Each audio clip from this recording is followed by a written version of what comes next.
Pues buenos días a todas y a todos y bienvenidos a este ciclo de conferencia de inteligencia artificial, que es una mirada hacia Europa, así se titula, y que desde el Vicerrectorado de Internacionalización y Agenda Global, bueno, pues han contado con el campus de Ponferrada. Tener hoy a Teresa Rodríguez de las Heras Vallez, catedrática de Derecho Mercantil de la Universidad Carlos III, pues es todo un privilegio, Teresa, que además está recién llegada de Estados Unidos, pero la vemos como si estuvieras aquí y no te hubieras ido a ningún sitio. Es experta en nuevas tecnologías aplicadas al derecho y cuenta con una trayectoria, bueno, pues tan increíble y tan consolidada, especialmente a nivel internacional, que es prácticamente imposible ponerlo aquí de manifiesto. Aún así, por destacar solo algunos de esos aspectos, Rodríguez de las Heras es miembro de la Academia Austriaca de Ciencia y miembro, entre otros, del grupo de expertos sobre nuevas tecnologías y responsabilidades que asesora a la Comisión Europea sobre Inteligencia Artificial y Robótica. También participa en el grupo de expertos del Observatorio de la Economía de Plataformas de la Comisión Europea y es miembro electo del Comité Ejecutivo de la European Law Institute. En el campo de la docencia, además de ejercer como profesora titular de Derecho Mercantil en la Universidad Carlos III de Madrid, ha realizado estancias de investigación y docencia en universidades de prestigio, bueno, más de medio mundo, en Alemania, Argentina, Dinamarca, Estados Unidos, Francia, Islandia, Italia, Japón, Reino Unido, Suecia, Turquía o Uruguay. Así que, como veis, hoy tenemos la inmensa suerte de contar en nuestro campus con una reconocidísima experta que va a arrojar seguramente de forma brillante un poco de luz a un tema, bueno, pues que es tan conflictivo, origina tantas dudas como atractivo, que es la inteligencia artificial. Y que desde luego este debate se debe de abordar, como todos, desde el conocimiento. Así que, sin más, Teresa, el micro es tuyo. Agradecerte muchísimo que estés en este campus. Le contaba, bueno, pues la idiosincrasia de nuestro campus como campus periférico, el origen del campus de Ponferrada desde un llamamiento social y político, y para nosotros es todo un privilegio hoy escucharte y tener todo tu conocimiento para compartirlo tanto con las personas que están aquí físicamente como las personas que están conectadas. Muchas gracias. Estimada vicerrectora, querida Pilar, buenos días a todos. Antes de comenzar la presentación, agradecer desde luego esta invitación. Es un placer y además un honor hacerlo en este campus de Ponferrada, que me ha gustado además mucho conocer cuál es la historia y el fondo y trasfondo de este bonito campus en Ponferrada. Gracias, por tanto, a la universidad y en particular al campus en la persona de la vicerrectora. Será un placer compartir con todos ustedes unas reflexiones, como verán, primero de tipo general, y después progresivamente nos iremos aproximando al centro de este debate global sobre los riesgos y las promesas de la inteligencia artificial y cómo los modelos regulatorios, en particular el pionero y ambicioso de la Unión Europea, ha ido tratando de conformar un espacio claramente de balance, de equilibrio entre esas visiones utópicas de la inteligencia artificial y también esos temores casi distópicos en ocasiones de esta nueva tecnología. Por lo tanto, muchas gracias y comienzo la presentación, que lo voy a hacer de pie. Sí, perfecto. Simplemente por estructurar un poquito el acto, pues Teresa estará entre media hora y 45 minutos, sí, más o menos, lo que tú veas, y después habrá un turno para debates, preguntas, por lo tanto, que si quieren ir apuntando, pues luego... mira a ver si la luz está bien o si prefieres más luz. No, está perfecto. ¿Está perfecto? Está perfecto y me imagino que... Muy bien, pues como les decía, encantada de estar con todos ustedes y de abordar un tema que desde luego es difícil no calificar de apasionante y de fascinante en todos los sentidos. Y me permito comenzar esta intervención situándoles con esta imagen de fondo que para mí es el marco en el que tenemos que aproximarnos a la inteligencia artificial. Es decir, una percepción clarísima de disrupción.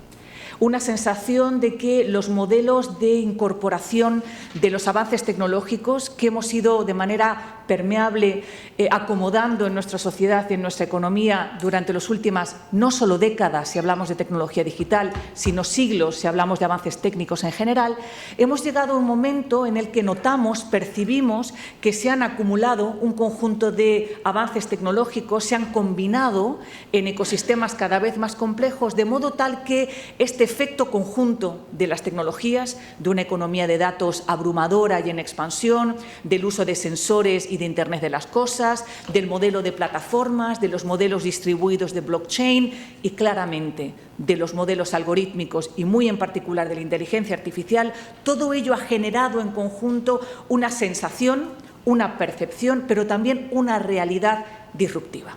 Es decir, hemos incorporado durante décadas la tecnología digital en nuestras estructuras económicas, sociales y políticas y, sin embargo, percibimos que ahora algo ha cambiado con una escala, con una magnitud que nos obliga a plantearnos de manera distinta. ¿Por qué empiezo así? No solo por seguir lo que podría ser aparentemente una moda de interpretar la inteligencia artificial con excesivo temor, no, sino porque quiero llevarles a esta otra imagen que para mí es muy ilustrativa. ¿Qué ha pasado en los últimos años, en particular post-pandemia? Es decir, hablamos de no más de 5 años en el entorno regulatorio, normativo. Pues miren, lo que ustedes ven aquí, que me parece particularmente revelador, es una especie de universo en expansión que caracteriza cómo ha respondido el derecho y muy en particular la Unión Europea y su marco normativo y regulatorio ante estos últimos efectos del avance tecnológico. Lo que ustedes ven aquí, cada uno de estos puntos, es un reglamento, una norma, un instrumento normativo que se ha aprobado en Europa en los últimos 3-4 años, en ocasiones no más de 2 años. ¿Y por qué quiero traerles esto? Primero, para que vean el efecto expansivo, es decir, cómo esta imagen que les traía aquí y que reflejaba la realidad tecnológica se ha traducido también en una estrategia regulatoria radicalmente diferente. Llevábamos más de 20 años con una respuesta minimalista, muy sencilla. La idea fundamental era que la tecnología se incorporaba en nuestra sociedad casi sin fricciones, sin grandes cambios, haciendo nuestro la firma electrónica, el documento electrónico, los datos en su forma digital, lo hacíamos nuestro sin grandes aspavientos, sin grandes cambios. ¿Por qué ahora esto refleja un cambio radical de estrategia? Porque es un cambio de visión. Es una sensación de que estas tecnologías de las que les hablaba hace unos minutos en realidad impactan en más allá de aquellos puros ajustes de procedimientos, ajustes de prácticas, tiene un efecto mayor, tan importante que requiere una respuesta del derecho intensa, maximalista, en ocasiones se califica incluso de invasiva. Todo lo que ustedes ven aquí son normas que regulan algunos de los aspectos, algunos de los componentes de este ecosistema tecnológico. Las plataformas, los datos, el cloud computing, la computación en la nube, los criptoactivos, Bitcoin y similares, y claramente la inteligencia artificial. Es decir, la respuesta regulatoria lo que hace es cristalizar una percepción de que esta tecnología requiere un marco normativo. Es decir, requiere un control, requiere una observación y una intervención del derecho. Y lo que no tenemos es preguntarnos por qué. ¿Por qué? Es decir, ¿qué rasgos tiene este cambio tecnológico y muy en particular su gran protagonista, la inteligencia artificial, para que haya generado esta altísima preocupación, intensísima preocupación? La inteligencia artificial, no cabe duda que en este contexto del que les hablo, es el eje vertebrador. Es decir, es claramente el elemento que ha producido esta sensación de desequilibrio del modelo preestablecido. Pero es que incluso cuando hablamos de inteligencia artificial no hablamos de un fenómeno estático naturalmente. Ya nos resulta complicado, lo veremos en unos minutos, definirlo. ¿Qué es la inteligencia artificial? ¿Qué tipo de tecnologías responden a la percepción que tenemos como sociedad de una inteligencia artificial prometedora y a la vez cargada de riesgos? Pues bien, les digo que en particular no es un fenómeno estático, todo lo contrario. Uno de los elementos que les voy a tratar de compartir en los próximos minutos es la gran dificultad que ha tenido el regulador, el legislador, a la hora de aproximarse a un fenómeno en permanente cambio. Trata de entender los riesgos de la inteligencia artificial con una concepción de la inteligencia artificial que se arrastraba desde sus orígenes en los años 60 del siglo pasado. Era una inteligencia artificial predictiva, fundamentalmente.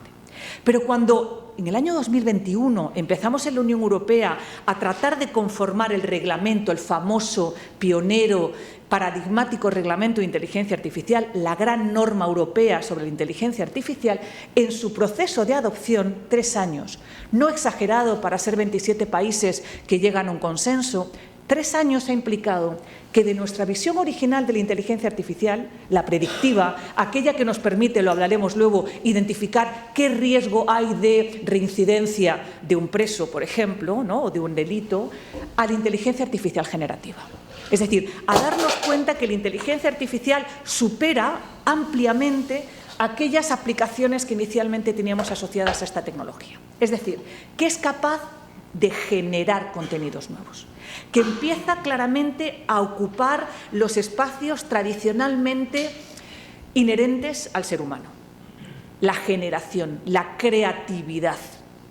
Esto es algo realmente extraordinario, si lo piensan. Es decir, repensar nuestra sociedad, como les voy a contar en unos minutos, desde la perspectiva de que la generación de creaciones, contenidos, resultados, también lo puede hacer la inteligencia artificial, es un cambio radical de cosmovisión, absolutamente. Pero es que se aprueba el reglamento en el año 2024, es decir, conseguimos como Unión Europea definir nuestro posicionamiento ante la inteligencia artificial y ya observamos cómo estamos en un momento, en una etapa diferente, en una etapa evolutiva diferente. La inteligencia artificial ya está en otra fase de desarrollo. Las tres coexisten, tenemos todo esto en los modelos actuales de inteligencia artificial, pero muestra diferentes funcionalidades, diferentes capacidades. Estamos ya en la fase de la llamada inteligencia artificial agéntica, los agentes de inteligencia artificial. Los agentes de inteligencia artificial, como luego veremos con mayor detalle, si les parece bien, refleja que estamos empezando a delegar a la inteligencia artificial ya no solo las capacidades generativas, creativas o de desarrollo y generación de contenidos, sino también la capacidad decisoria, la de tomar decisiones. Esto es la inteligencia artificial agéntica, la posibilidad de delegar un conjunto de tareas, acciones y toma de decisiones a un agente de inteligencia artificial, ya no bajo un conjunto de instrucciones que nos daría una capacidad de control, no les digo que absoluta, pero bastante definida, ¿no? Le doy la instrucción para que lleve a cabo la venta de las acciones en el mercado, en la bolsa de valores, cuando el precio cae por debajo de un mínimo.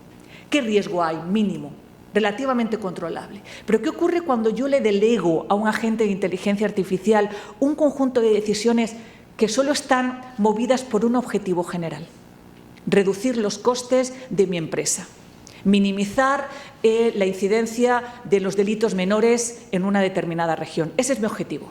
Y el agente de inteligencia artificial pondera, toma decisiones, interactúa con el entorno, evoluciona, aprende y lleva a cabo, de acuerdo con unos objetivos, un conjunto de decisiones determinadas.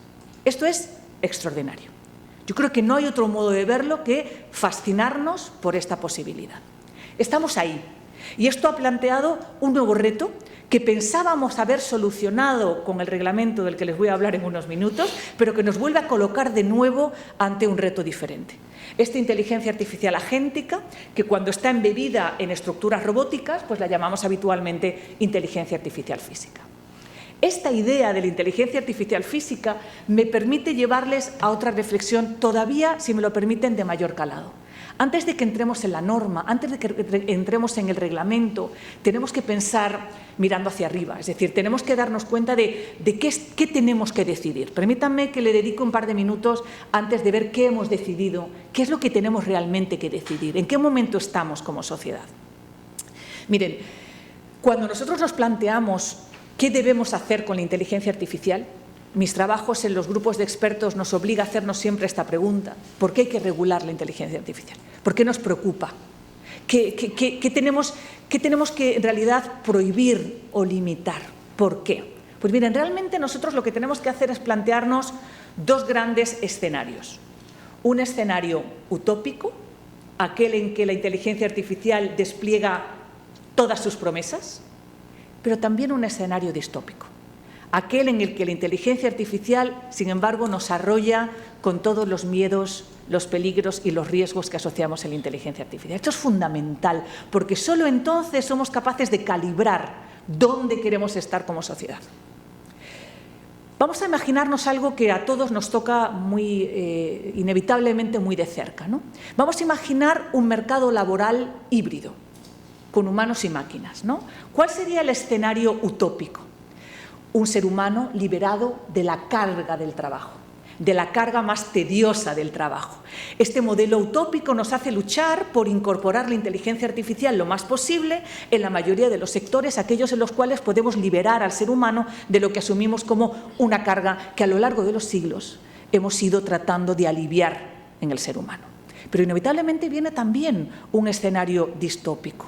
Un ser humano sin trabajo no puede ser un ser humano también incapaz de desarrollar su personalidad, incapaz de crear, incapaz de tener impacto en la sociedad. ¿Dejaremos al ser humano sin sentido, sin misión alguna, sin objetivos?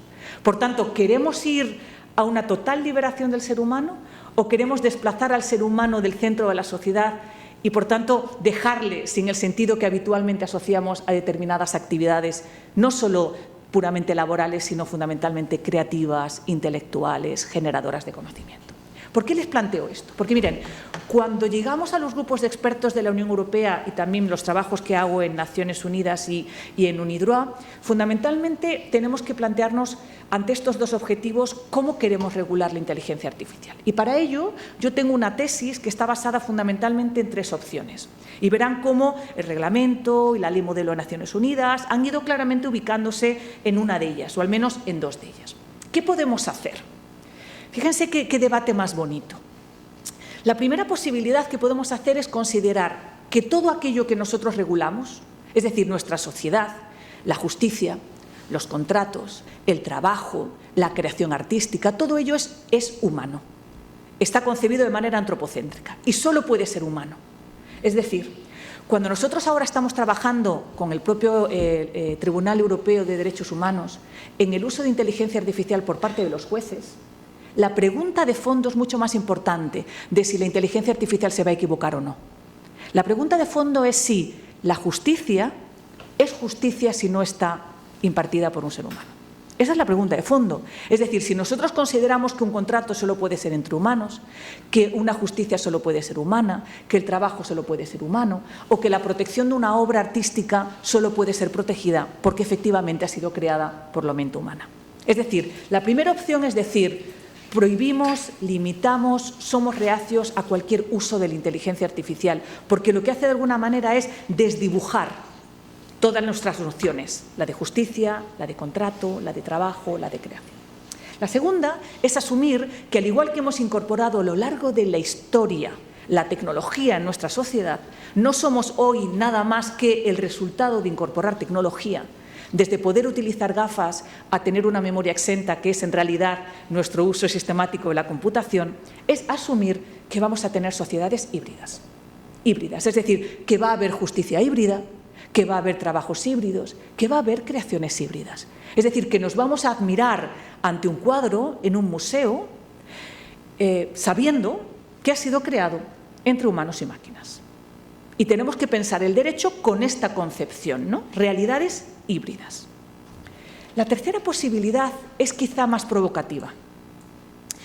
La posibilidad de que estos agentes actúen de manera cada vez más autónoma nos coloca ante la posibilidad de que vayamos a tener realidades que ya no son humanas y que tampoco son híbridas, que son única y exclusivamente artificiales. Es decir, podemos tomar decisiones judiciales en las que no ha intervenido un humano, en ninguna fase del proceso. Podemos tener creaciones pictóricas en las que no ha intervenido un humano, en ninguna fase del proceso. Podemos tener, como les voy a contar, el año pasado concluimos una ley en Naciones Unidas para la contratación automatizada sin humanos, contratos en los que no ha intervenido un humano. Y esto nos lleva a plantearnos qué vamos a hacer con estas nuevas formas artificiales. las vamos a reconocer, les vamos a dar una forma nueva, vamos a tratar de resolver estas nuevas oportunidades. ¿Cómo? Con una especie de doble regulación, lo humano y lo artificial. ¿Cómo vamos a responder a todo ello? Esto para mí es quizá la pregunta más importante que nos tenemos que hacer como sociedad. Ojalá que como sociedad global, cada vez más fragmentada, desgraciadamente.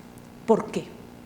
¿Por qué la inteligencia artificial nos ha colocado ante este debate como nunca antes? Ni los grandes cambios, las revoluciones tecnológicas, la revolución industrial, ni siquiera la llegada de la tecnología de la comunicación y de la información de la que bebemos, ¿no? La tecnología digital. ¿Por qué la inteligencia artificial? ¿Cuáles son sus rasgos que nos han colocado ante este dilema? ¿Por qué? Pues miren, ese es el punto de partida que a través de los grupos de expertos, fundamentalmente entre los años 15, 17, 18, 2018, empezamos a configurar como la premisa. La premisa de por qué la inteligencia artificial nos preocupa más que ninguna otra tecnología es por los rasgos que ustedes ven aquí. No es porque se llame inteligencia artificial, no es porque ChatGPT nos maraville con su capacidad conversacional. No es porque veamos a un robot corriendo casi con la misma capacidad que un humano en la última carrera en China. No es solo por eso. Es porque interpretamos que tiene una serie de características que impactan de lleno en la manera en la que tradicionalmente veníamos entendiendo la interacción humano-máquina. La máquina, la tecnología, no era capaz de responder a ciertos parámetros que eran solo y exclusivamente humanos. Por tanto, la inteligencia artificial ha entrado en el debate bajo estos rasgos definitorios. Fíjense qué interesante. La inteligencia artificial, por ejemplo, un robot asistencial que atiende a los pacientes en un hospital, que les da conversación, que les hace un diagnóstico médico, que les suministra un cambio en la prescripción médica, por tanto, que lleva a cabo multitud de acciones y decisiones que impactan en, por ejemplo, el derecho a la salud, se caracteriza por una enorme complejidad. Y dirán, como tantas otras cosas, cierto, la biotecnología, la neurotecnología, todo el desarrollo de la tecnología más compleja en maquinaria industrial, claro, efectivamente, es compleja. A ello le añadimos elementos que empiezan a ser cada vez más distintivos, la opacidad, la sensación de que esta tecnología actúa, es decir, nos da un resultado, un diagnóstico médico, nada más y nada menos, de manera poco transparente. La bien conocida por todos ustedes fenómeno o problema o dilema de la caja negra. El no saber por qué este sistema discrimina. ¿Por qué este sistema de contratación de personal basado solo en inteligencia artificial toma la decisión por este candidato? ¿Cuáles son las razones? No lo sabemos. No se explican, no se aclaran. ¿Por qué, de acuerdo con este juez asistido por un sistema de inteligencia artificial, decide que no hay riesgo de fuga? ¿Por qué? ¿Cuáles son las razones? La opacidad. Una opacidad a la que unimos, aparte de la vulnerabilidad que implica situarnos, fíjense nada más y nada menos, que ante sistemas que se exponen sistemáticamente a los riesgos de la ciberseguridad. Un equipo de drones, un pool de drones que se dedica a la entrega a domicilio y que puede, después de un ataque de ciberseguridad, dedicarse a un ataque terrorista. Es decir, somos conscientes de la vulnerabilidad. Pero mucho más importante que esto, fíjense en estas tres características de la inteligencia artificial. La inteligencia artificial depende de los datos. La inteligencia artificial produce resultados en función de los datos que infiere, observa, recibe o extrae del entorno. Si los datos son incorrectos, la respuesta lo va a ser. Si los datos están sesgados, la respuesta será aún más sesgada. De modo que la dependencia de los datos hace que la inteligencia artificial sea extraordinariamente maleable. Pero es que además, los sistemas de inteligencia artificial se definen habitualmente como sistemas de aprendizaje. Es decir, son sistemas que evolucionan, sí, como si fuera un ser vivo, sí, aceptémoslo. Es decir, estamos ante auténticos modelos cuasi orgánicos. Interactúan con el entorno, aprenden y evolucionan. Y en esta evolución se desvían de lo esperado. Y en esta evolución llegan a cabo acciones imprevistas. Y en esta evolución demuestran algo apasionante y a la vez pensarán algunos de ustedes quizá aterrador: autonomía. Son sistemas crecientemente autónomos. Hasta ahora, la máquina nunca la habíamos calificado con el concepto de autonomía. La autonomía de la voluntad está en el centro mismo de nuestra concepción del ser humano. El ser humano actúa con libertad, con autonomía. Hasta ahora la máquina podía ser autómata, automática, pero no realmente lo he hecho bien, no autónoma. Podía ser automática, pero no autónoma. Es decir, estamos hablando de concebir la inteligencia artificial como entes autónomos. Esto que les digo es una percepción, es una ficción jurídica.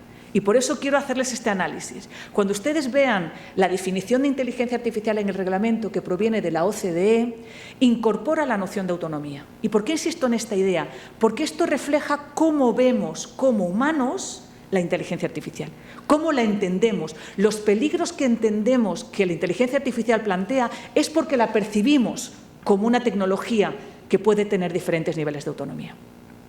Ese es el punto de partida, por eso es tan importante. Y por eso, en este universo en expansión del que les hablaba, que regula las plataformas, que regula los criptoactivos, que regula la computación en la nube, hay un conjunto de normas dedicadas por parte de la Unión Europea a regular la inteligencia artificial. ¿Cómo, por qué, para qué y cómo nos ha situado esto en el mercado global, en la escena global? En primer lugar, piensen en lo siguiente. Basta con regular, es decir, ese famoso reglamento que quizá ustedes, por el efecto mediático que ha tenido, conozcan incluso con cierta profundidad, un gran reglamento europeo, una gran ley europea sobre la inteligencia artificial. ¿Cuál? ¿Cuál? Pues la predictiva y en cierta medida la generativa. Pero no realmente este nuevo coletazo de la tecnología que ha llegado prácticamente de manera clara a los medios en los últimos meses. Por tanto, observamos que el esfuerzo de atrapar la inteligencia artificial, esta carrera por regular la inteligencia artificial, es inevitablemente limitada por la capacidad evolutiva que tiene la propia tecnología. Esto quiere decir que todos los esfuerzos que estamos haciendo por regular, y ahora les contaré cómo, la inteligencia artificial, se nos desbordan al ver que plantean otros problemas. Por ejemplo, la propiedad intelectual. ¿Cómo vamos a regular estas nuevas creaciones híbridas o creaciones artificiales? Los datos, la privacidad, la confidencialidad. ¿Cómo vamos a regular la contratación? ¿Podrán contratar las máquinas? Ya les digo yo que sí. Y ya tenemos un marco normativo internacional para reflejar esta peculiaridad de los contratos entre máquinas y humanos. ¿Y la responsabilidad? ¿Será responsable el hospital por un diagnóstico erróneo? Desgraciadamente estamos viendo los efectos que tienen determinados fallos, ¿no?, en el entorno de la salud. Por tanto, sabemos que las implicaciones en los derechos fundamentales son obvias, son evidentes. ¿Cómo interactuaremos entre humanos y máquinas? Es decir, ¿qué tipo de derechos digitales nuevos tendremos los humanos en un entorno con robots? Por tanto, como ven, los desafíos no se han agotado en este esfuerzo que hemos hecho por regular la inteligencia artificial. Pero ¿cómo lo ha hecho la Unión Europea? ¿Es satisfactorio? ¿Es convincente? ¿Es suficientemente preciso y certero? Miren, la inteligencia artificial en el marco de la Unión Europea responde a un gran edificio que la Unión Europea ha puesto en marcha, ha elegido para situarse, y esto no cabe ninguna duda, como el referente internacional en regulación de lo digital, de la economía digital. Es pionera, es ambiciosa y ofrece probablemente la regulación más comprensiva que hay de la inteligencia artificial, la Ley de Inteligencia Artificial.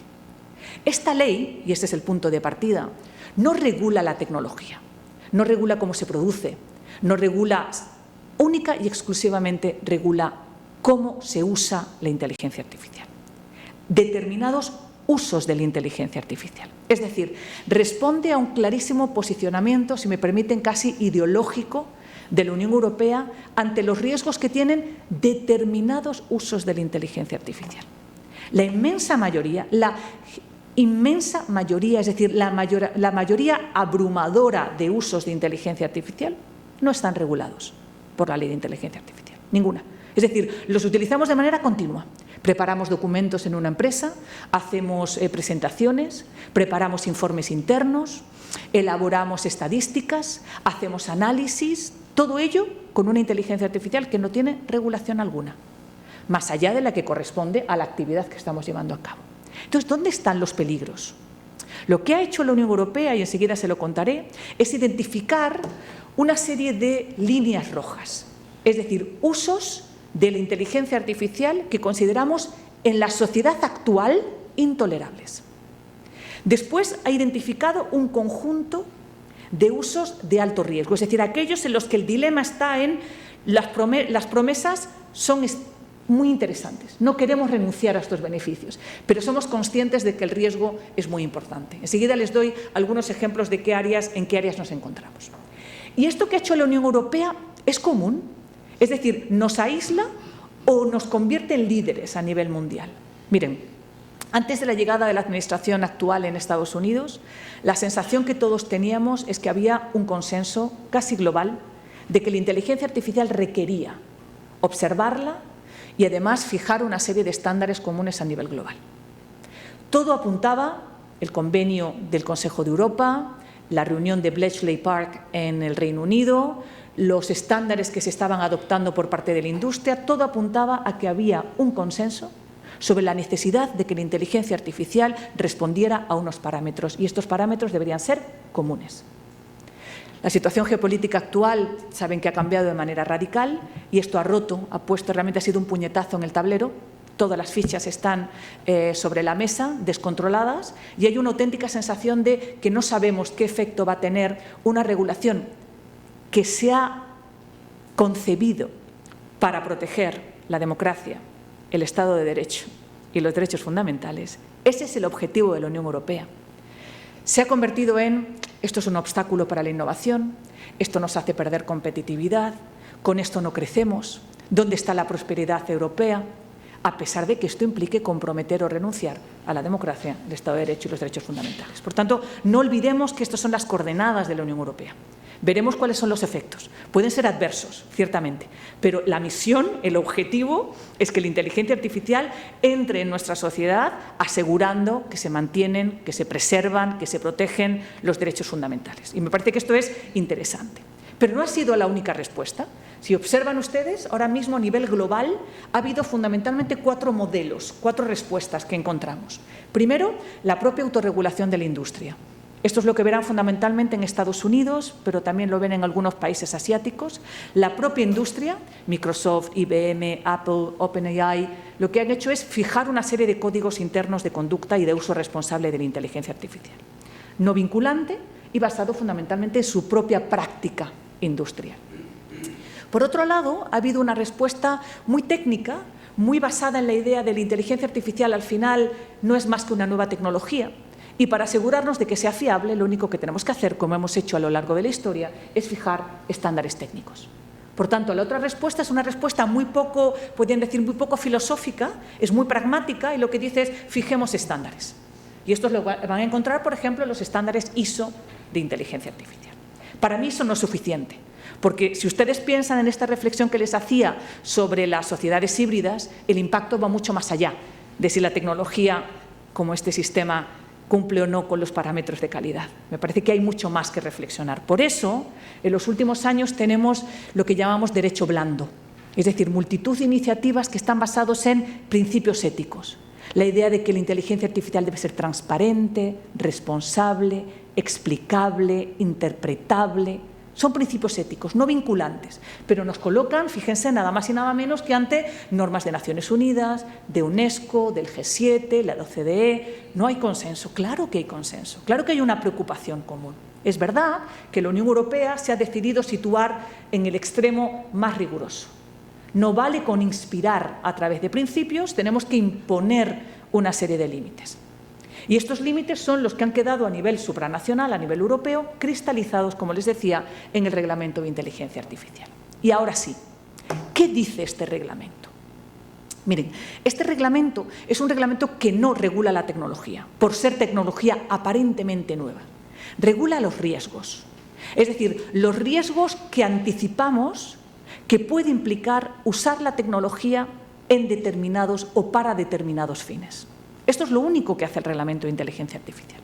Es decir, con una serie de principios, vuelvan aquí, lo del derecho blando del que les hablaba, esos principios de alguna manera calan en el Reglamento de la Unión Europea, estos principios, y lo que hace la Unión Europea es que hace una clasificación.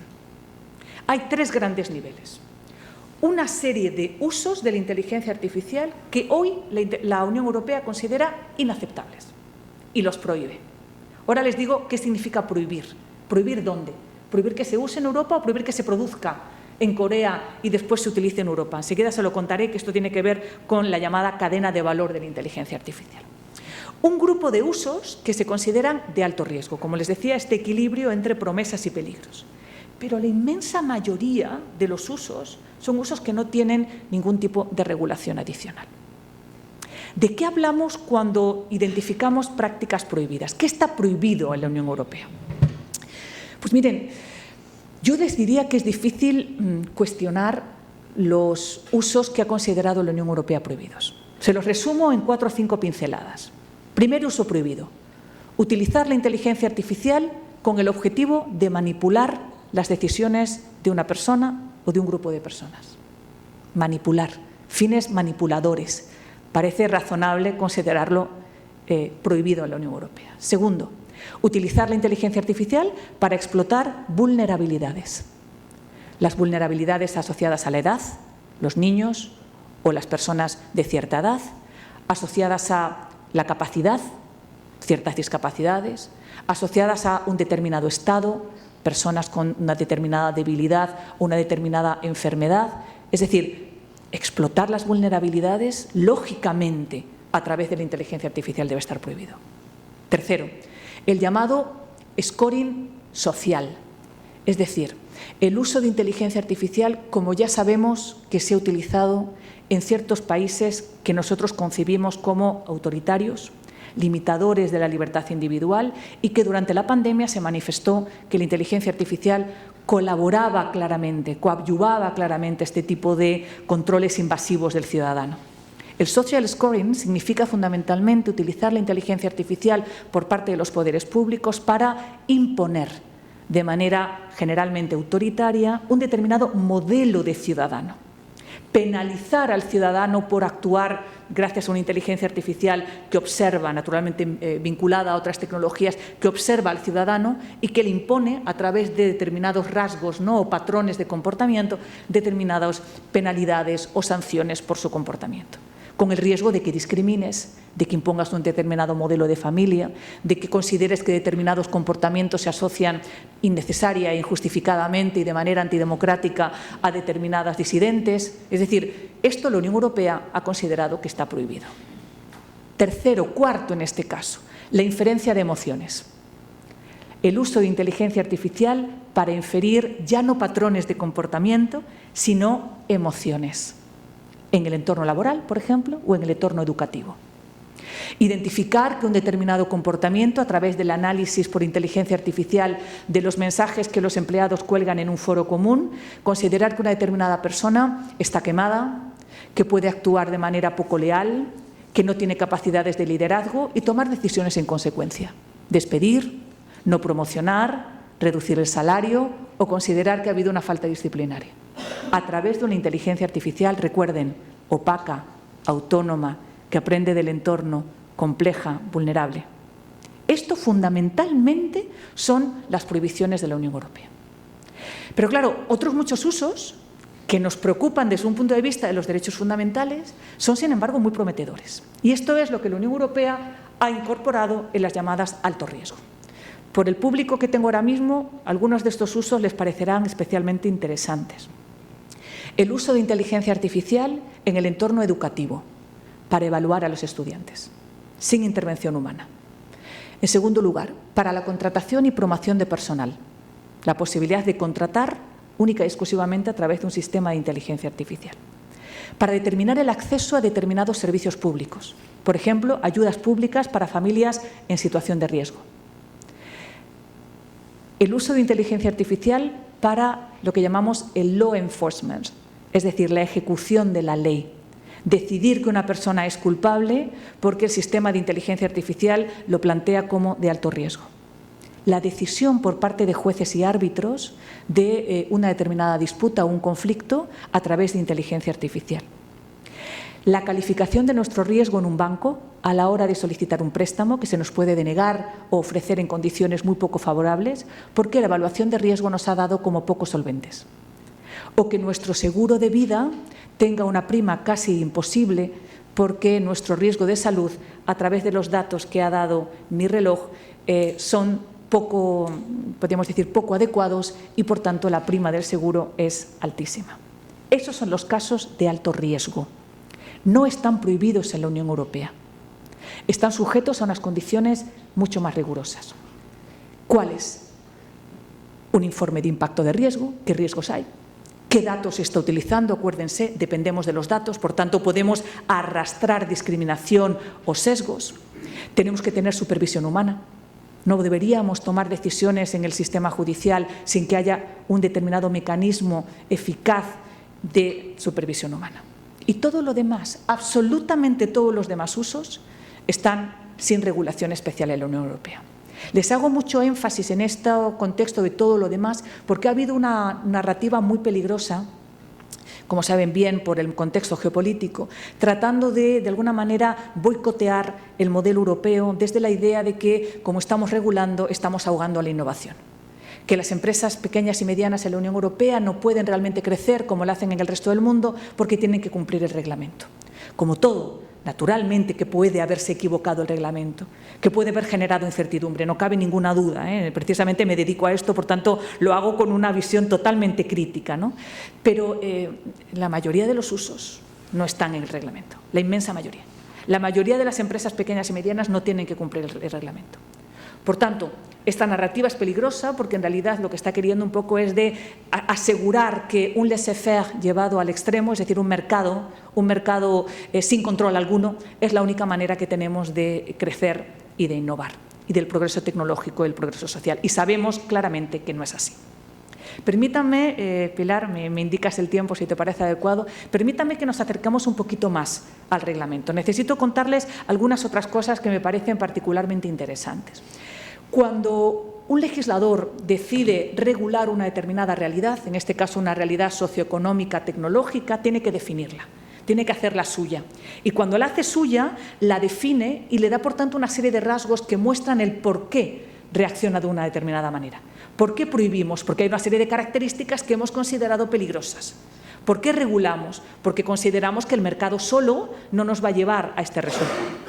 ¿Vale? Pues miren, lo que tienen ustedes aquí es la definición de inteligencia artificial en el Reglamento Europeo que proviene de la OCDE, por tanto proviene de un marco territorial mucho más grande, ¿no? Como saben, la OCDE incluye muchos países más allá de la Unión Europea.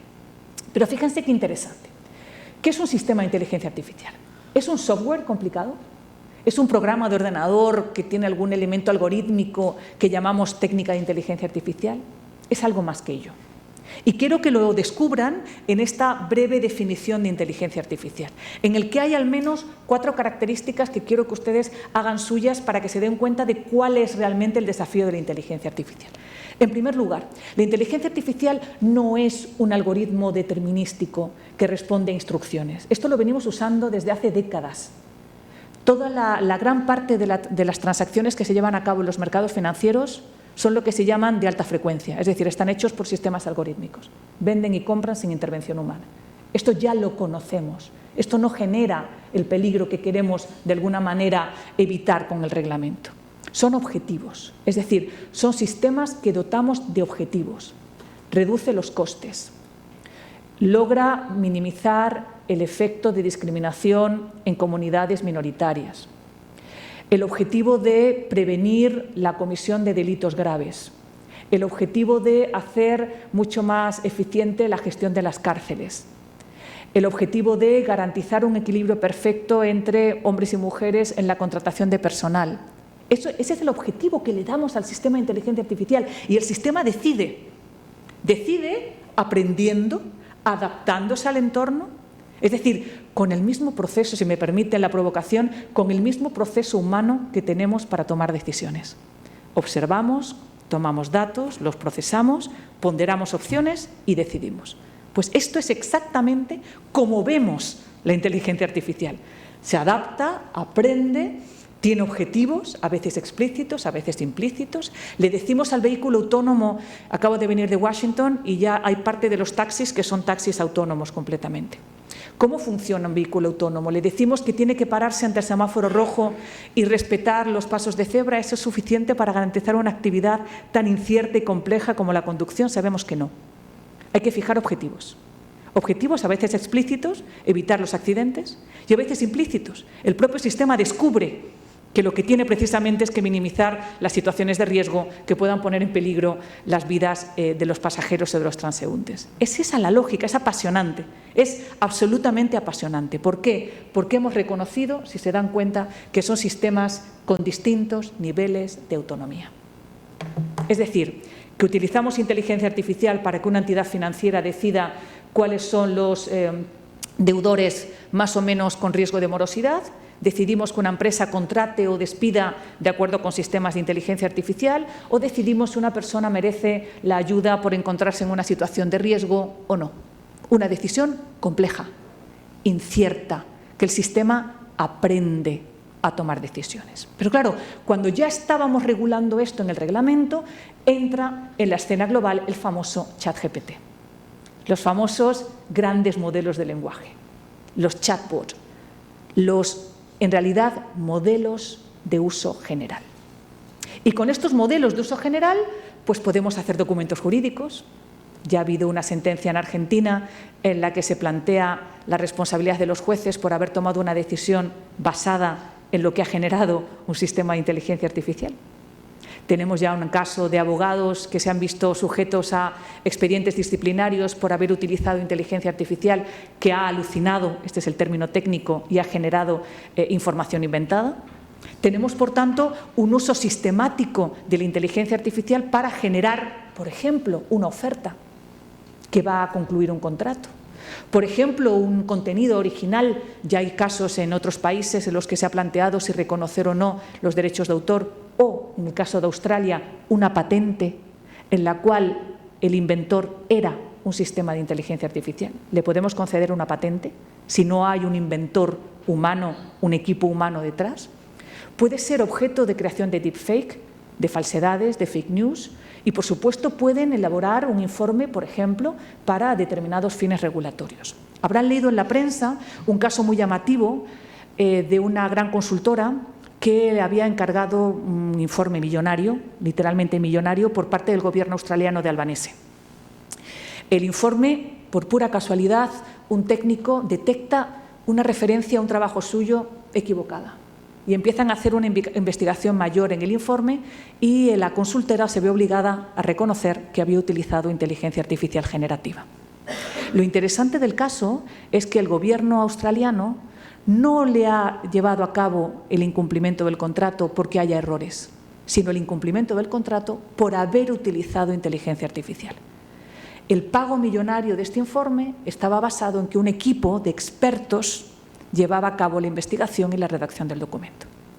Por tanto, como ven, la llegada de este nuevo estadio de la inteligencia artificial generativa, nos plantea otro problema de gran calado.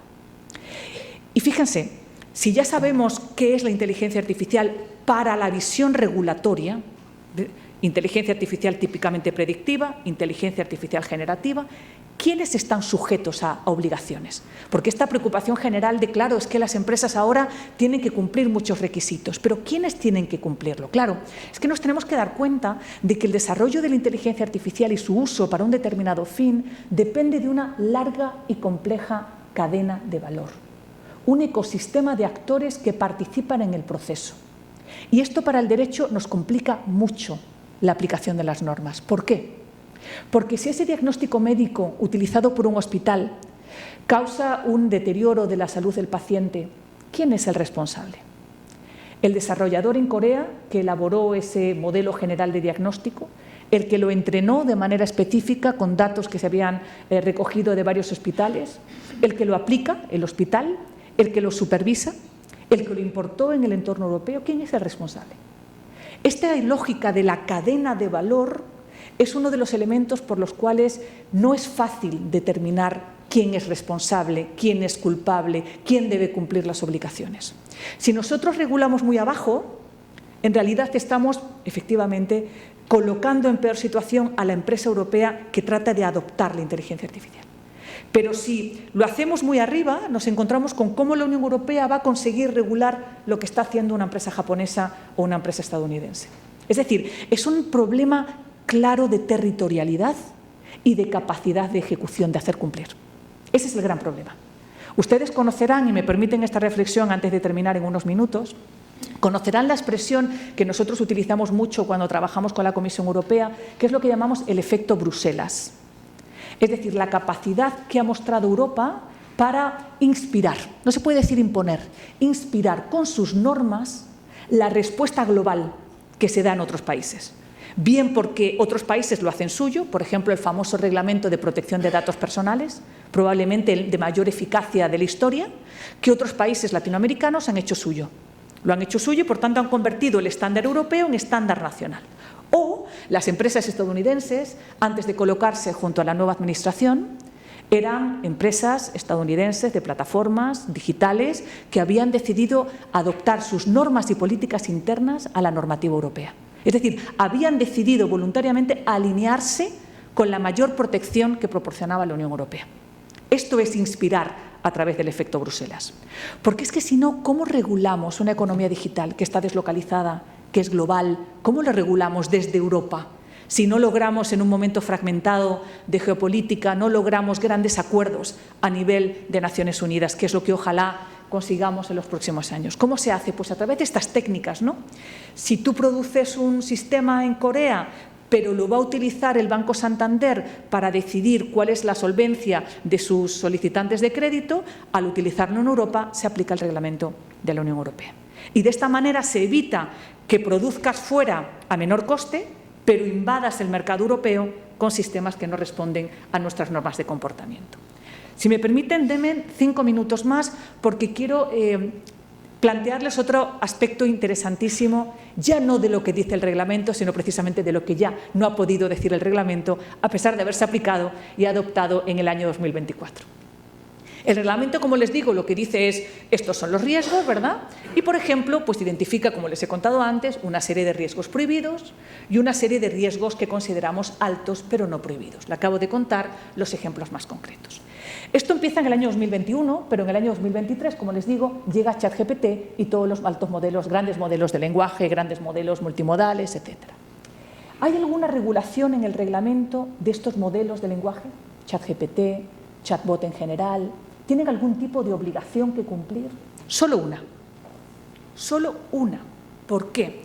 Porque uno de los problemas de los modelos de lenguaje es que se llaman, y es que son, modelos de uso general. ¿Qué quiere decir esto? Que yo puedo utilizar un chatbot determinado para generar un informe, para hacerme un vídeo, para prepararme una presentación, para hacer un poema. Por tanto, yo no sé cuál va a ser el uso que le dé a este modelo de lenguaje. ¿Y esto por qué es tan importante? Porque entonces yo ya no le puedo aplicar el reglamento. Como no sé para qué se va a usar, no sé cuál es el riesgo. Y por tanto no sé si su uso está prohibido, es de alto riesgo o es general. ¿Se dan cuenta? Por tanto, un chatbot, en principio, no está regulado por nada. Por nada. Solo el reglamento incorpora dos obligaciones muy básicas. Y esto tiene que ver con la idea de que vivimos en sociedades híbridas, conviviendo con robots. La idea de que debo saber como persona natural, como individuo, que estoy interactuando con un chatbot. Que quien atiende el teléfono no es un humano. Que quien me está gestionando esta queja no es un humano, es un chatbot. Nada más. Esta idea de que el ser humano se protege, se prepara cuando sabe que está interactuando con una máquina. Segunda obligación.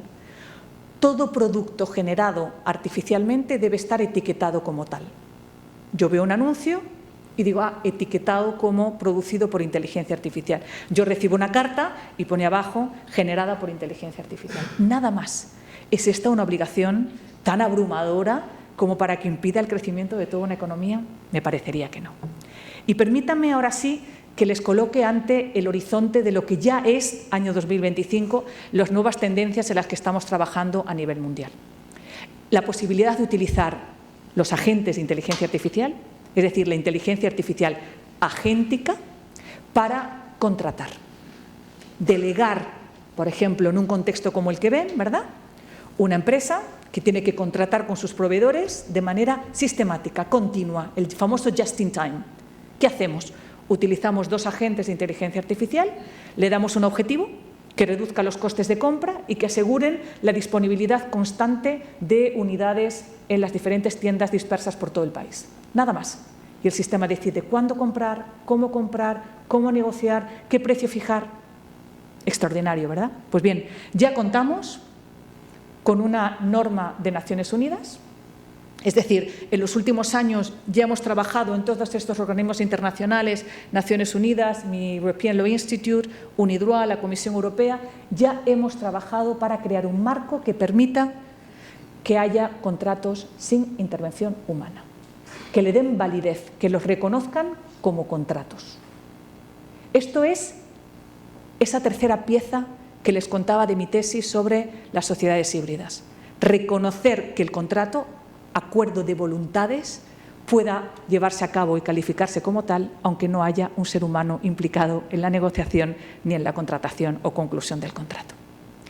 Y permítanme que les muestre una última imagen, esta de aquí. Hablar de agentes de inteligencia artificial en el contexto de las empresas ya es una realidad absoluta. Pero pensarán ustedes, bueno, igual que la revolución industrial cambió precisamente la gran industria, pues también la inteligencia artificial lo que va a cambiar es a la gran empresa. No es así. Lo que ustedes ven aquí son 3 ejemplos reales de agentes de inteligencia artificial para consumidores, para los individuos. Es decir, en qué medida los individuos podemos delegar, ya no solo vernos asistidos por, sino delegar nuestras decisiones, aquellas en las que habitualmente nos hemos considerado expuestos y vulnerables. Estoy contratando, conociendo todos los datos, me está dando la empresa la información que necesito, he comparado adecuadamente, entiendo las consecuencias de este préstamo. Esa idea del consumidor vulnerable se pone ahora en cuestión. Piensen qué cambio de paradigma más interesante. Y esto que les hablo es una reflexión que ya se ha convertido en unas normas aprobadas sobre el uso de asistentes por parte de los consumidores. Nosotros tenemos asumida la vulnerabilidad en el derecho del consumo.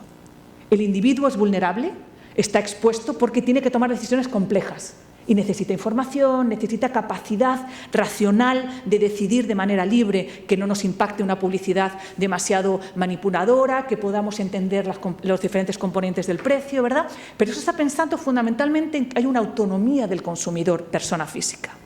Pero ¿y si ahora todos nosotros tuviéramos un maravilloso asistente digital que toma las decisiones por nosotros? Que verifica la información, la completa, tiene en cuenta nuestras preferencias, nuestro comportamiento. En realidad toma las mejores decisiones, las más informadas, aquellas que ya en realidad desplazan la lógica de la vulnerabilidad del consumidor. ¿Es el consumidor ya menos vulnerable? ¿O lo es mucho más? Porque la inteligencia artificial es opaca, porque es autónoma, porque puede que evolucione de manera inesperada, o quizá incluso porque puede imponer determinadas preferencias supuestas al consumidor, de modo que perdamos definitivamente nuestra autonomía de la voluntad. Esto ya ha tomado forma, como les digo, en una ley de Naciones Unidas del año 2024, que negociamos, en mi caso, como delegada del Reino de España, y otro conjunto de normas por parte del European Law Institute, en el que tratamos de limitar los efectos que pudiera tener el uso de asistentes digitales por parte de los consumidores. Con esto les coloco, espero, ante un momento, un punto de reflexión en el que, por un lado, se den cuenta de cómo la Unión Europea ha respondido con una contundencia inusitada para marcar unas líneas ideológicas de protección de la democracia, el Estado de Derecho y los derechos fundamentales, pero que todos estos esfuerzos ya nos colocan de nuevo ante otros desafíos. El desafío de una inteligencia artificial agéntica que lo que hace es poner de manifiesto que vamos a vivir claramente en sociedades híbridas, humano-máquina. Muchas gracias.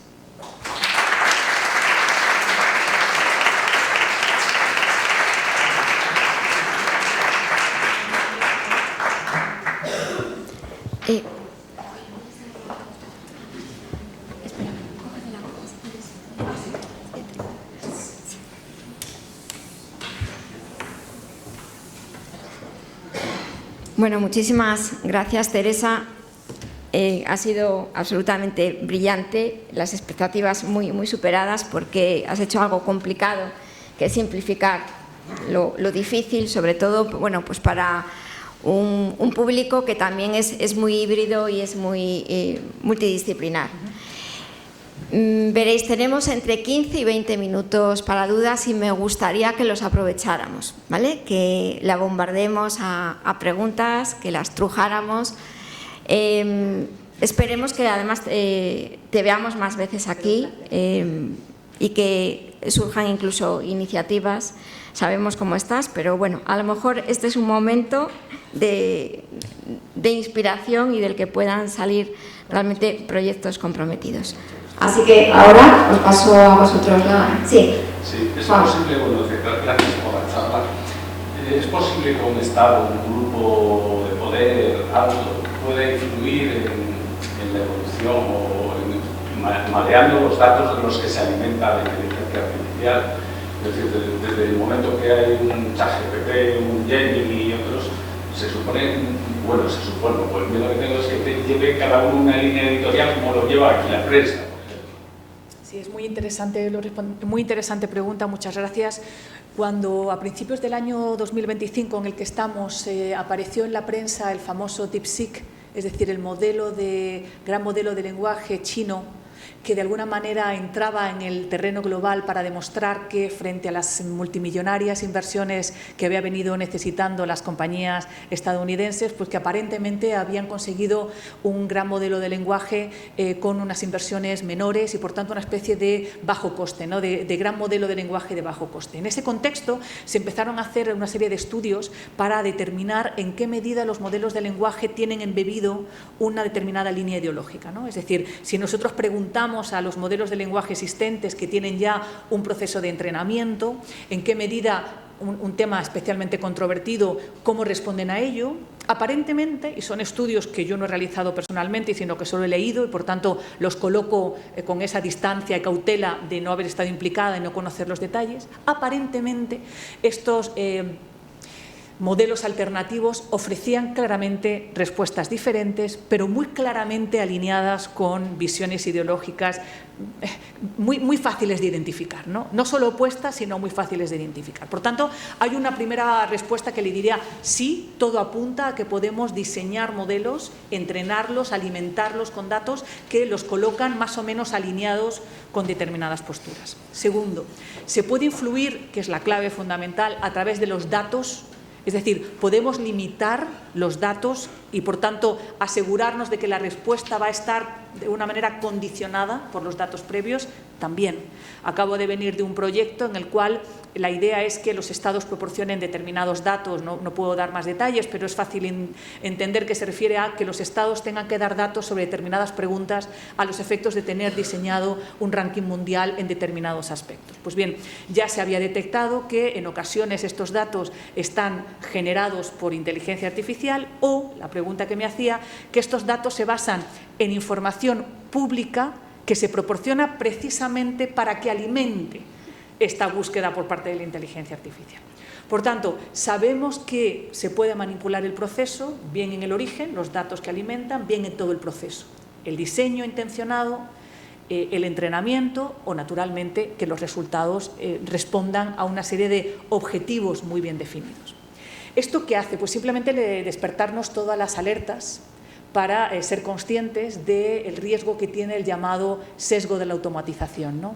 El riesgo de asumir que una especie de confianza ciega en que si la inteligencia artificial empleada nos da un determinado resultado, pues hombre, es muy probable que este resultado haya tenido en cuenta todos los datos, son datos que yo probablemente como equipo humano no voy a poder revisar, por tanto es muy probable que sea la mejor respuesta.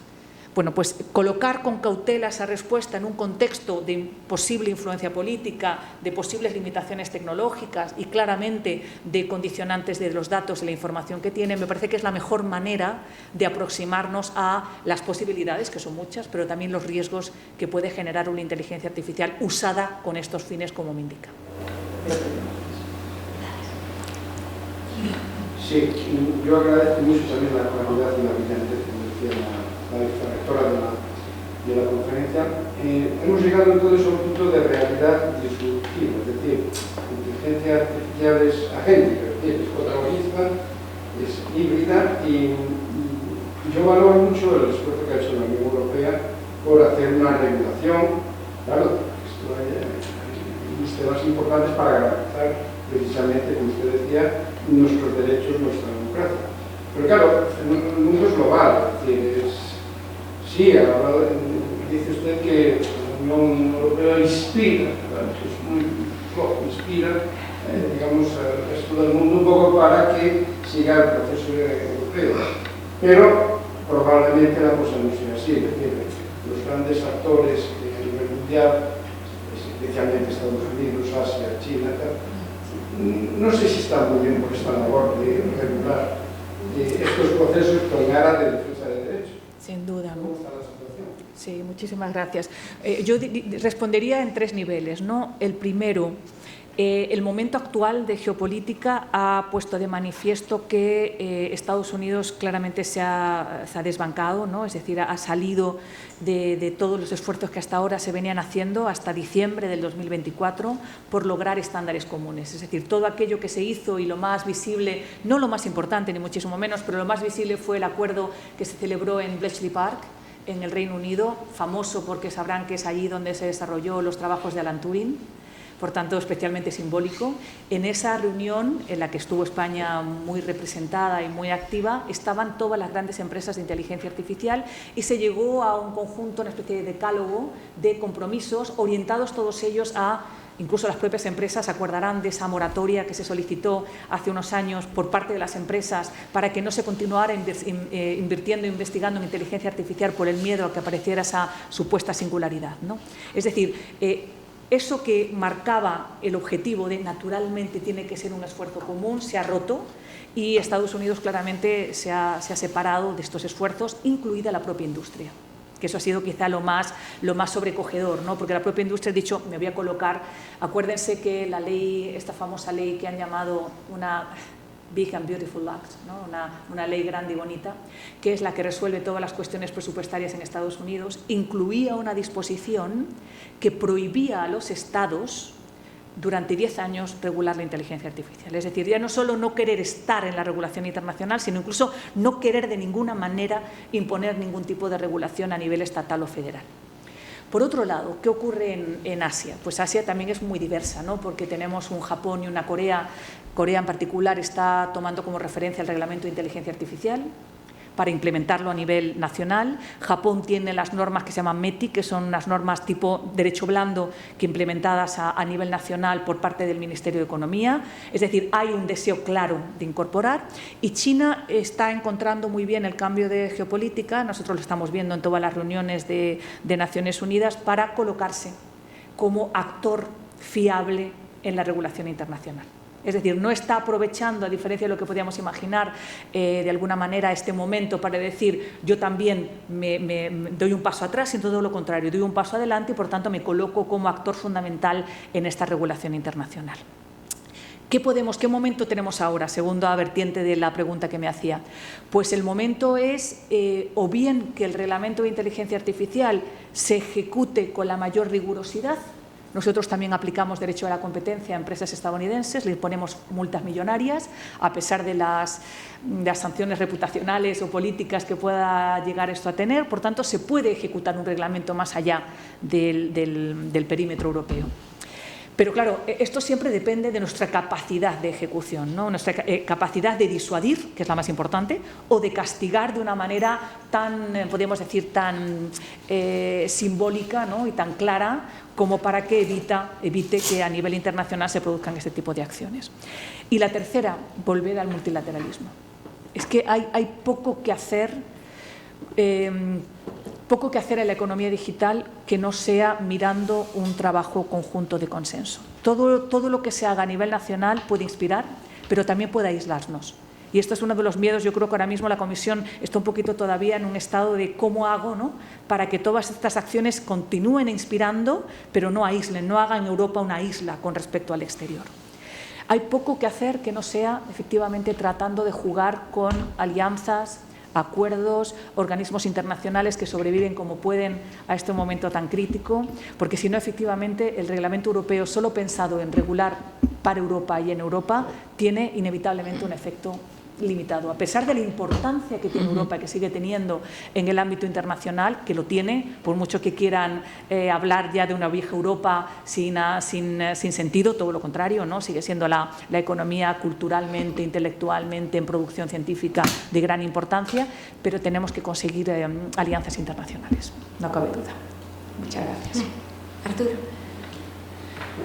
Profesora, muchísimas gracias por condensar en poco tiempo que ha dispuesto para transmitiros todo este conocimiento, pues un esfuerzo terrible. También muchísimas gracias porque ha tocado dos cuestiones, o ha unido dos cuestiones que creo que son básicas y que definen la sociedad del futuro, que es el derecho y la tecnología. Entonces, mi pregunta es la siguiente. ¿Estamos generando un nuevo yo en el ámbito del derecho? Es decir, ¿estamos generando un nuevo sujeto de derecho? Si eso es así, y no le he oído hacer referencia al término autoconciencia, en el sentido ontológico del ser, esto supone un cambio inquietante, cuando menos, ¿no? Es un elemento de reflexión que creo que es muy grande la respuesta, sería muy extenso para hablar, no sé si me he explicado. Totalmente, muchísimas gracias. Una pregunta no solo maravillosa, sino apasionante y que ha estado claramente en el centro de todos los esfuerzos a nivel europeo. Mi experiencia, que es desde el año 2017, en el centro del debate ha estado permanentemente hacia dónde vamos a ir y qué está implicando el que estemos aceptando este concepto de autonomía como un rasgo inherente de los sistemas de inteligencia artificial, es decir, a dónde nos lleva. Entonces, claro, claramente aquí hay dos grandes posibilidades, ¿no? Una es seguir asumiendo que el concepto de sujeto de derecho es exclusivamente una ficción legal. Es decir, es una herramienta que nosotros utilizamos, que es ficticia, pero que la utilizamos para que la lógica del derecho funcione adecuadamente. ¿Para qué necesitamos la noción de sujeto de derecho? Lo necesitamos porque es la manera que nosotros tenemos de atribuir determinados efectos jurídicos o determinadas consecuencias jurídicas. Por ejemplo, hemos hecho a lo largo de los últimos años cambios tan increíbles como dotar de personalidad a componentes de la naturaleza. Saben que hay países en los cuales un río, una montaña, un lago se le trata como sujeto de derechos. Por tanto, se puede ir ante un tribunal representado por los representantes de este lago para iniciar un proceso de acción de compensación de daños por contaminación. Se ha planteado, como ustedes recordarán, incluso la posibilidad de, en todo este proceso del llamado animalismo, ¿no? Es decir, de tratar de proteger al mundo animal con derechos que van más allá de que nosotros prohibamos determinadas acciones contra ellos, sino que los propios animales puedan tener, en particular los que hemos considerado más cercanos, fíjese qué curioso, ¿no? Los más cercanos a la especie humana, les damos derechos que pueden ejercitar en los tribunales. Pero es que piensen una cosa. El derecho está construido en una ficción de sujetos de derecho. Nosotros decimos que una sociedad mercantil es un sujeto de derecho. Un sujeto de derecho que tiene que pagar impuestos, que tiene obligaciones que cumplir o incluso que en determinados países, en no todos, tiene responsabilidad penal. Es decir, un ente que es claramente ficticio, le permitimos incluso asociar nada más y nada menos que responsabilidad penal. Es decir, aquella que claramente forma parte de elementos tan antropocéntricos como la intención, por ejemplo, ¿no? Es decir, fíjense lo que implica desde un punto de vista de qué ficción hemos hecho. Por tanto, la primera opción es decir, ¿por qué no? Es decir, los sistemas autónomos, en realidad, son un ente más que forma parte de este ecosistema natural y artificial en el que vivimos. Pues a lo mejor la mejor manera es dotarles de personalidad jurídica, llamarlos sujetos de ciertos derechos. Y recordarán muy bien que esto fue nada más y nada menos que una propuesta del Parlamento Europeo del año 2017, la posibilidad de crear personas electrónicas. De modo que, si un vehículo autónomo causaba un accidente, la responsabilidad era del vehículo autónomo. Por tanto, tenía un patrimonio que podía pagar a la víctima con el patrimonio del que disponía, o tenía un seguro con el que se cubrían los daños. Esta es la primera opción. La segunda opción es mucho más filosófica. ¿Qué implica dotar a los sistemas autónomos de personalidad? Es decir, ¿qué implicación tiene desde un punto de vista moral, ético, filosófico? Ya hay interesantísimos trabajos que hablan, por ejemplo, de por qué no concebir los sistemas autónomos como entes morales. Es decir, empezar a pensar que sí, que podemos diseñar sistemas autónomos con determinados estándares de moralidad.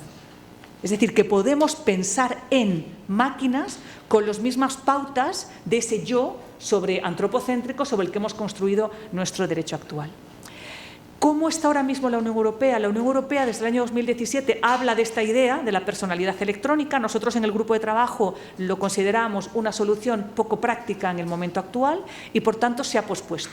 Es decir, ya no oirán hablar de personalidad electrónica, pero sigue siendo un debate que no para, ¿no? ¿Por qué? Porque en muchas ocasiones es muy difícil encontrar una solución satisfactoria de atribución de riesgos, de responsabilidad, de efectos jurídicos, que no termine pasando por una solución alternativa, que es atribuyamos de manera directa los efectos jurídicos o las consecuencias de estos sistemas autónomos.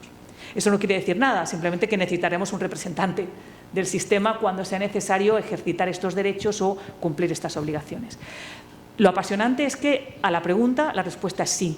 ¿Estamos imaginando sujetos híbridos en el futuro? Sí, los estamos imaginando, no cabe ninguna duda. Que sea la solución idónea, que sea una solución global, quizá todavía este horizonte está un poquito más lejano, pero desde luego forma parte del debate, sin lugar a duda. Muchas gracias. Ángela. Buenos días. Bueno, muy brevemente quería darle las gracias Vale, gracias. Darle las gracias a la universidad por haber abierto a la sociedad en general esta charla, y a la ponente, gracias por hacérnoslo tan fácil a los que somos ignorantes en estos temas, pero que nos apasionan. Yo quería preguntarle, he hablado en varias ocasiones de los grupos de expertos y me gustaría saber qué perfiles hay, porque es verdad que habla de cosas que van más allá del derecho, que tienen una profundidad en lo que yo concibo el derecho, pues como distintos perfiles. Me gustaría saber qué perfiles hay, si nuestro sistema educativo a nivel universitario está preparando esos perfiles. Y no me resisto a hacer una pregunta, perdón por si, enlazando un poco con la anterior y jugando a ciencia ficción. Estamos muy lejos de ver un juicio a un ente de inteligencia artificial. ¿Y cómo sería ese juicio? Pues no sé si me he explicado en la última pregunta. Sí, muchísimas gracias. Claro, no cabe duda que la inteligencia artificial pone de manifiesto que la formación multidisciplinar, interdisciplinar, se ha convertido en una condición sine qua non prácticamente para enfrentarnos a la nueva sociedad, no cabe duda. ¿Esto cómo se ha manifestado hasta ahora en los grupos de expertos? Pues yo he de reconocer que de los diferentes grupos de expertos en los que participo, la composición es bastante diversa. ¿Por qué? Porque todavía partimos de una educación más basada en la especialización que en la formación transversal. Por tanto, en estos grupos de expertos, por ejemplo, el de responsabilidad era un grupo de expertos de académicos de derecho privado. Es decir, mi perfil, podemos decir, de partida era el que me acompañaba en el resto de la sala. Hemos tenido, sin embargo, por ejemplo, grupos de expertos en los cuales hay humanistas, filósofos, matemáticos, ingenieros, en los cuales, curiosamente, lo que falla en el proceso, en la dinámica, es ser capaces de utilizar un lenguaje común. Es decir, un lenguaje que seamos capaces de la comprensión mutua.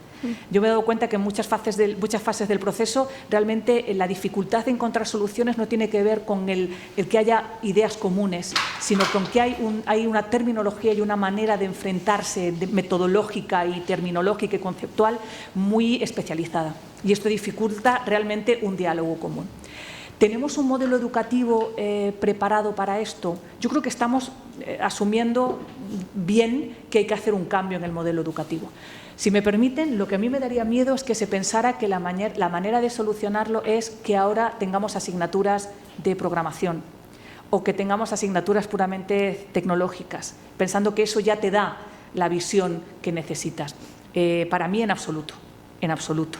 Yo creo que ha puesto de manifiesto la inteligencia artificial que tenemos que concebir lo que hemos creído que era fundamental hace unos años, que era la división de letras y ciencias, esta nefasta división entre letras y ciencias. Ahora lo que pone de manifiesto es que tenemos que tener una visión humanística de principio a fin. Es decir, no basta con que tú estudies Derecho y tengas una asignatura de programación.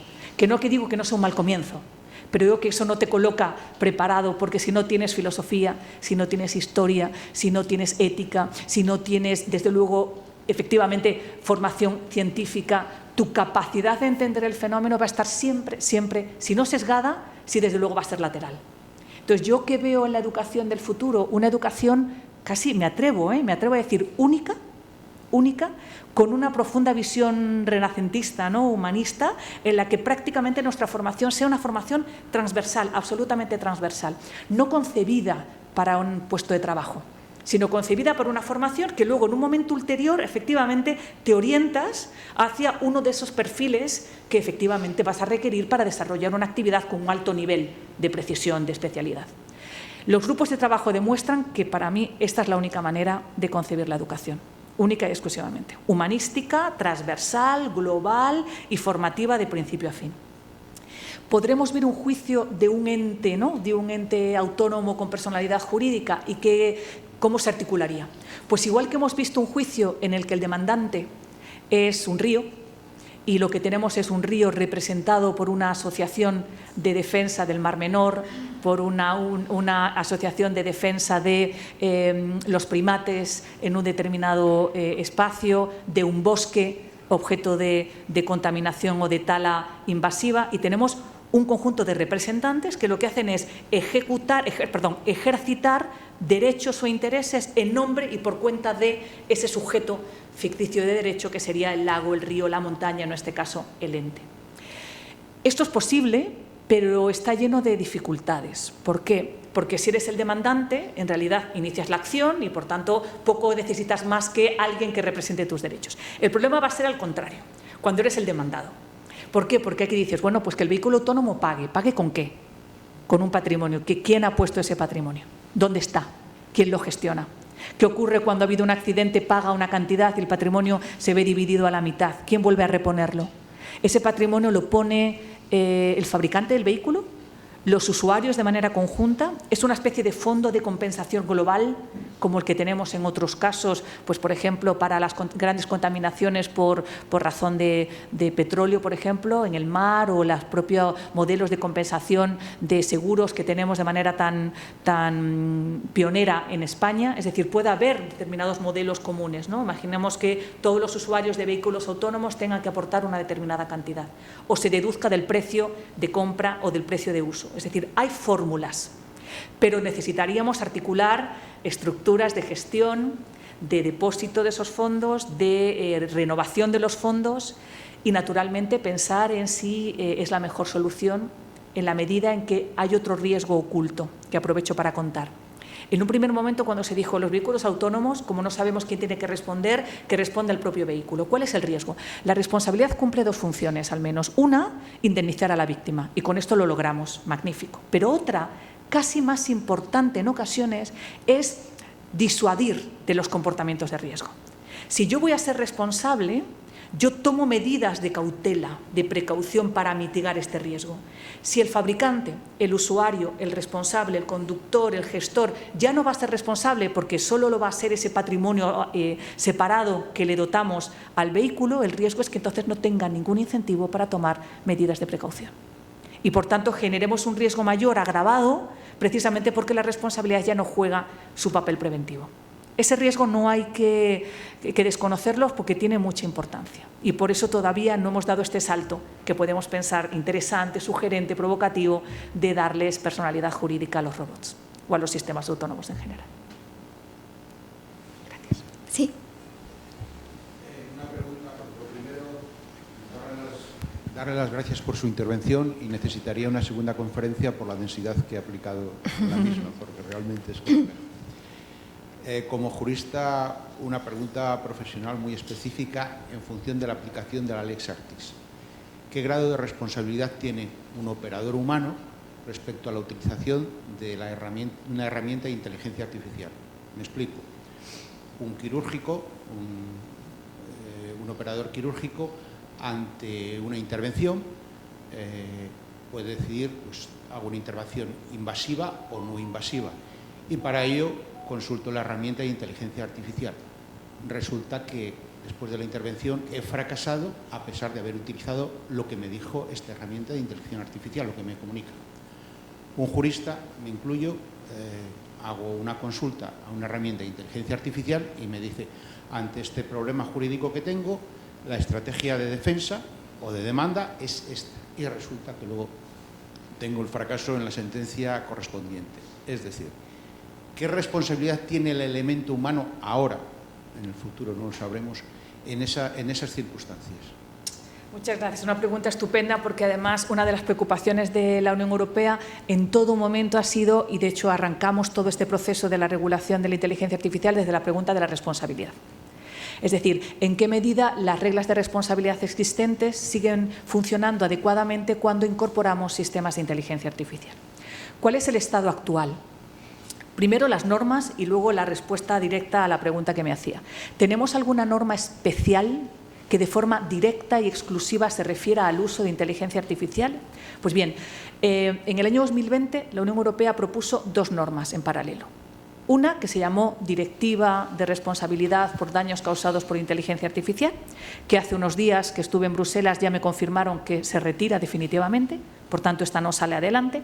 Y la otra, revisar la Directiva de Productos Defectuosos para incorporar también la inteligencia artificial como posible producto defectuoso que genere responsabilidad.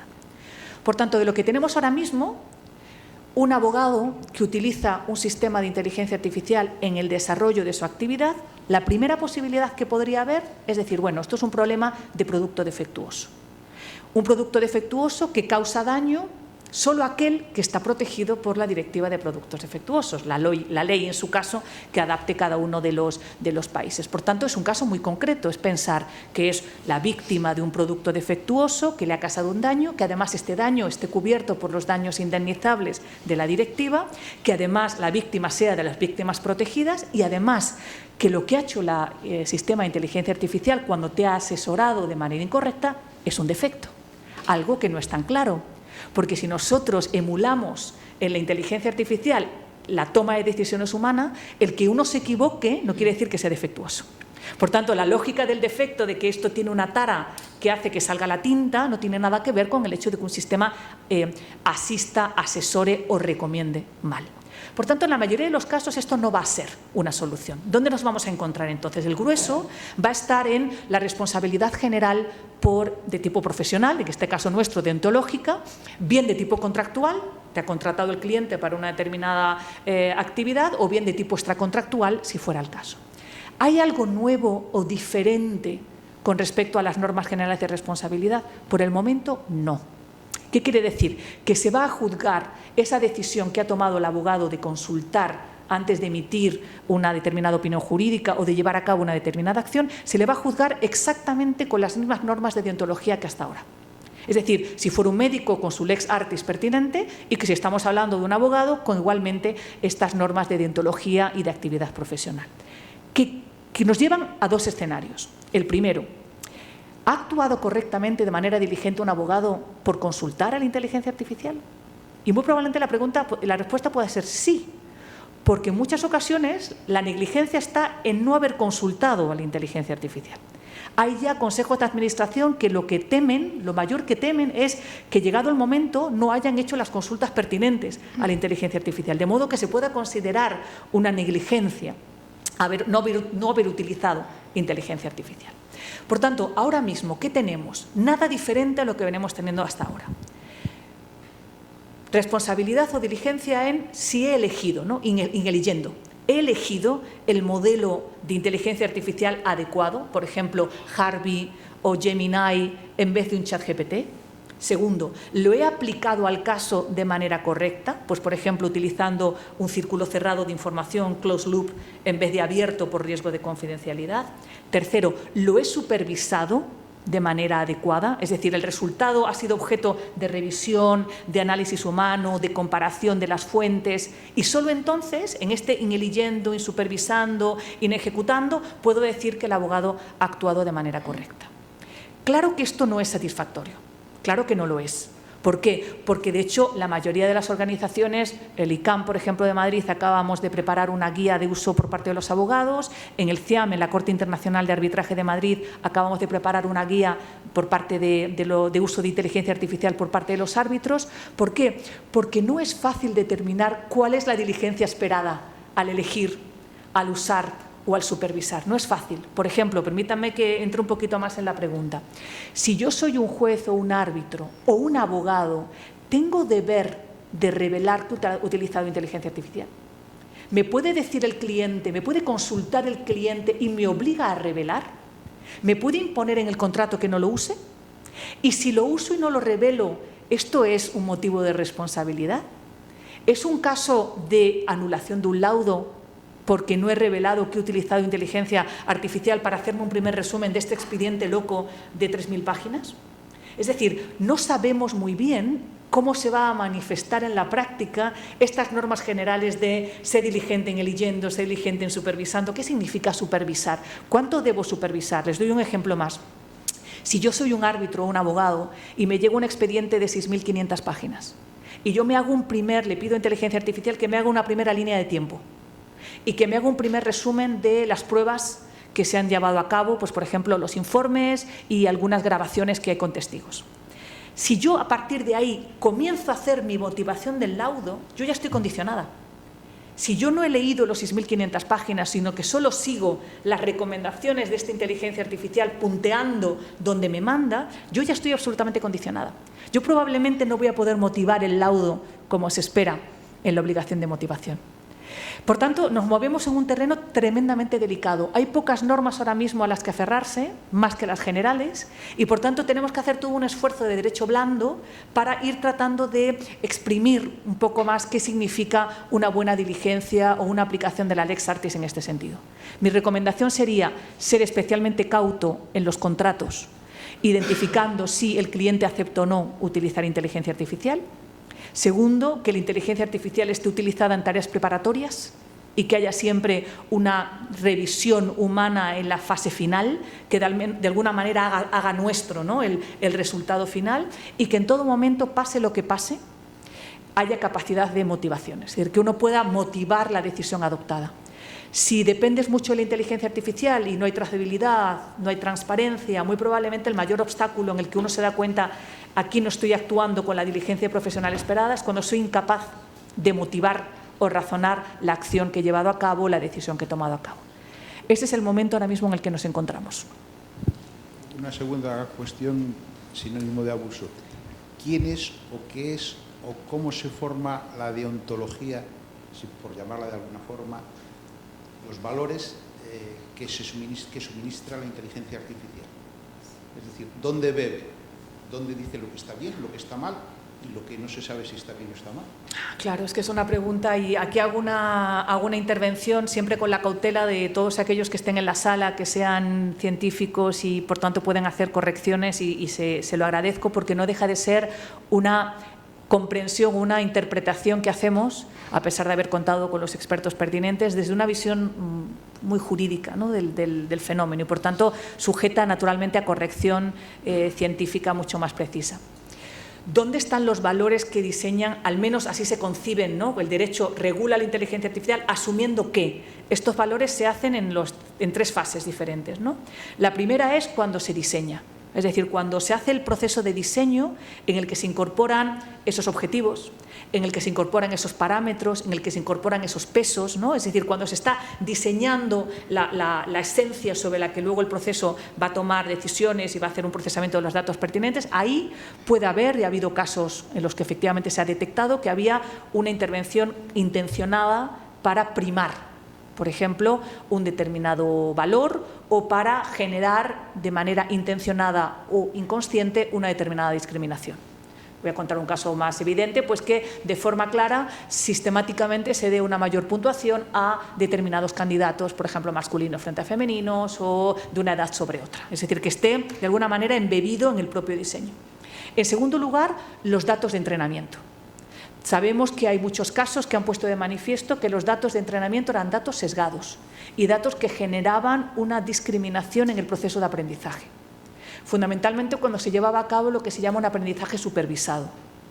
El caso que les cuento, que es muy interesante porque tiene que ver con la aplicación de la ley, ¿no?, que es cuando en un determinado sistema en Estados Unidos para identificar a presos peligrosos le da un conjunto de perfiles que etiqueta como presos peligrosos y un conjunto de perfiles no peligrosos. En la elección de estos perfiles ya había una discriminación racial.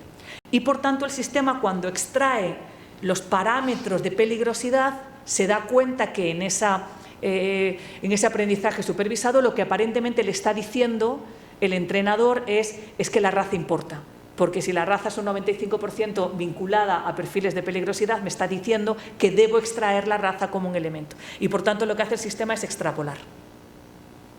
En tercer lugar, la tercera fase sería cuando el sistema da resultados y se produce pues, todo el ciclo de corrección, ¿no? Es decir, que le estás diciendo al sistema, correcto, has identificado muy bien la fotografía de gato frente a perro, ¿no? Saben que ese es el formato de aprendizaje de estos sistemas. Entonces estás diciendo correcto, correcto, correcto. En esta supervisión se pueden igualmente generar discriminación, se puede generar errores, porque aquí le estás de alguna manera enseñando a reforzar su aprendizaje de una manera potencialmente sesgada.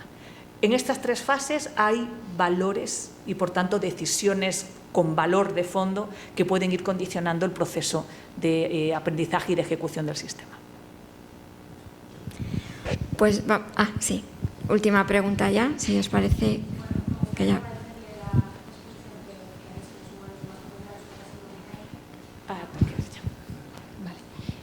Me surgen muchas preguntas, más de las que traía.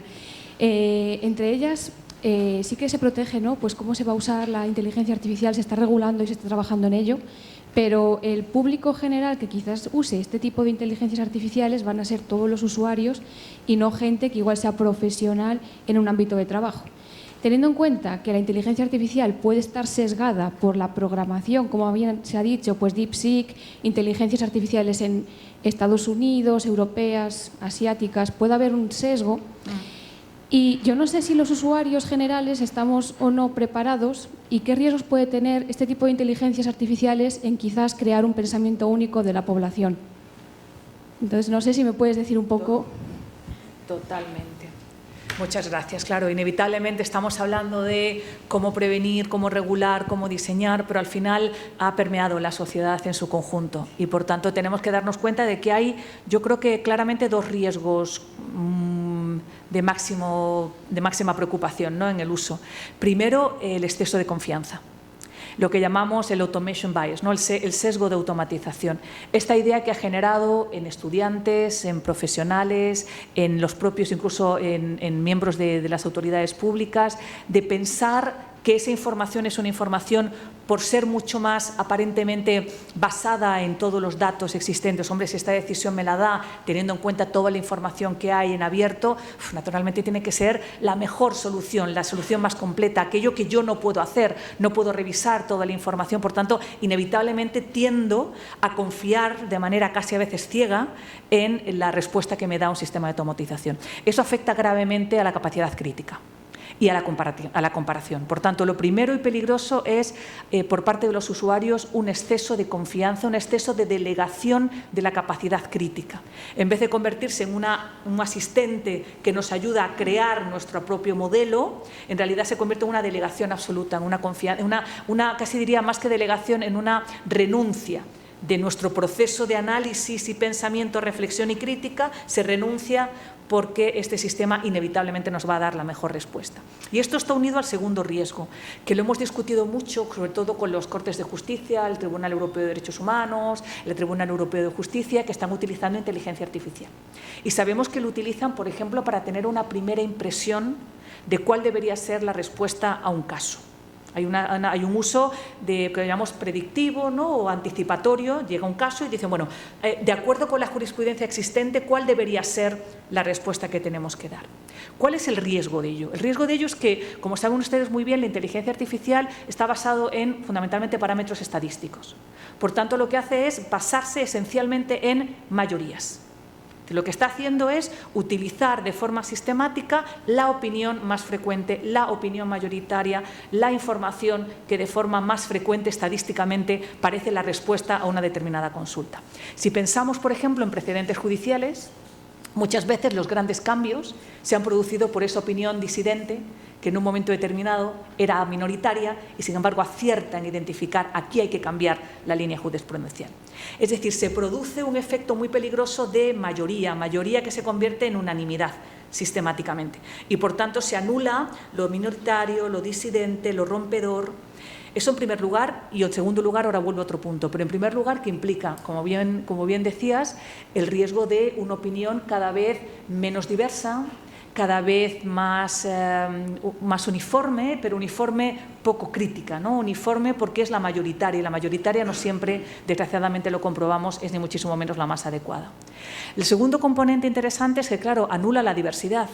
Es decir, una cosa que se comprueba inmediatamente es que estos sistemas no son muy ágiles contemplando diversidad, porque precisamente tratan de hacer todo lo contrario, eliminan aquello que se consideran las curvas minoritario y te centras fundamentalmente en la opinión central. Una opinión central que solo depende de aquello que es más mayoritario, en abierto. Es decir, uno puede, por ejemplo, inmediatamente darse cuenta de que lo que yo necesito para lograr que mi información, que mi opinión sea la mayoritaria, es simplemente inundar las fuentes públicas de datos con información en este sentido, sistemáticamente. Y, por tanto, yo sé que eso va a terminar alimentando aquello que se va a considerar la opinión correcta. Esto, para mí, sería la mejor manera de alertar a los usuarios de la inteligencia artificial.